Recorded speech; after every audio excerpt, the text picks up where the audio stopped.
Assalamualaikum warahmatullahi wabarakatuh. Bagaimana kabarnya hari ini teman-teman? Semoga sehat selalu ya.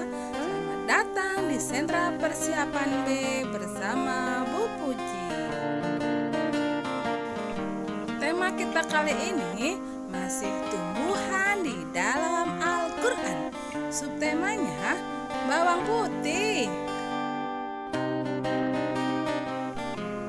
Bawang putih disebutkan dalam Al-Quran surat Al-Baqarah ayat 61. Bawang putih dalam bahasa Arab disebut fum. Bawang putih dapat digunakan untuk mempertahankan stamina tubuh manusia pekerja. Bawang putih merupakan tanaman herbal.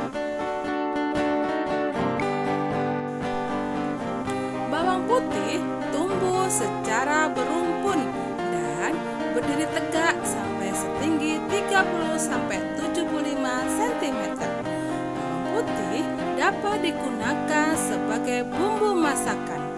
Bawang putih dapat dijadikan sebagai obat.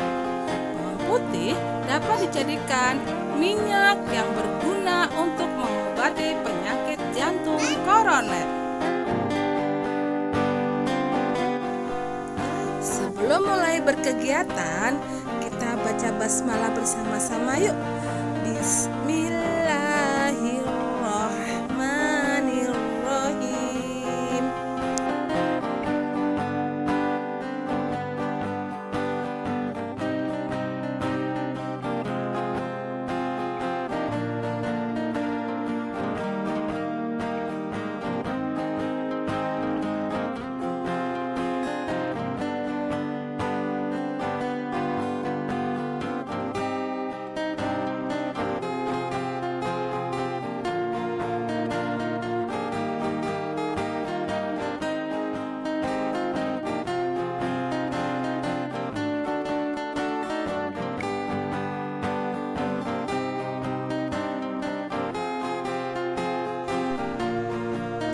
Selamat bekerja teman-teman, semoga berhasil ya.